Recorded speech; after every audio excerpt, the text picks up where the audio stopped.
Sveiki, mėly bičiuliai, su jumis sveikinas Jaunimo naujienos.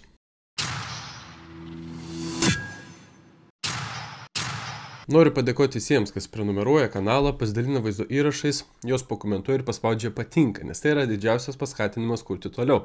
Taip pat noriu paprašyti pasiekti Jaunimo naujienas TikTok, Facebook, Telegram kanaluose. Kadangi šiais laikais YouTube kanalai vis ištrinami, tad jei taip nutiktų, galėtume vienas kitą surasti kitose platformose. Nuorodas į šios kanalus paliksiu vaizdo įrašo aprašyme.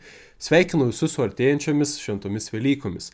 Šiandien įvyko svarbus įvykis. Lietuvos valstiečių ir Žaliųjų sąjungos taryba priėmė sprendimą neskaldyti tradicinių vertybių rinkėjų balsų ir atsiima Aurelijaus Verygos kandidatūrą prezidento rinkimuose, nutardami prezidento rinkimuose paremti Igną Vėgėlę.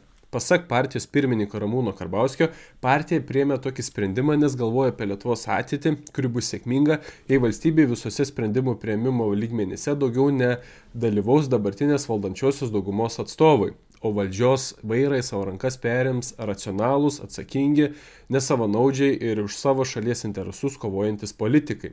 Jis teigia, kad taryba įvertino viešosios nuomonės apklausų duomenis, kuriuose aiškiai matyti, jog valstiečių rėmėjų balsai pasiskirsto tarp Aurelijaus Verygos, Igno Vėgėlės ir Gitano Nausėdos. Ramūnas Karbauskis taip pat ragina ir kitus kandidatus į prezidentus, kurie sakosi atstovaujantis tradicinėms vertybėms, atsiimti savo kandidatūras ir sustiprinti Igno Vėgėlės pozicijas.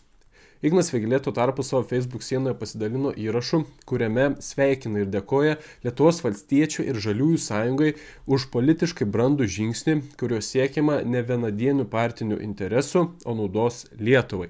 Jis yra tikras, kad pateisins Lietuvos valstiečių ir Žaliųjų sąjungos rėmėjų lūkesčius, nes Aurelijaus Verygos bei jį kėlusios partijos programiniai tikslai didelė dalimi yra panašus į jos siūlomą viziją Lietuvai.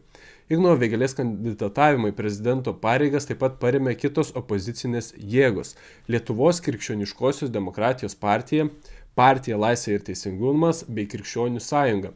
Tad šiandien įvykęs įvykis atveria realius šansus Ignui Vėgėlei ir opozicijai laimėti prezidento rinkimus. Ką apie šią situaciją manote jūs, brangūs žiūrovai? Savo nuomonę galite palikti komentaruose. Iki.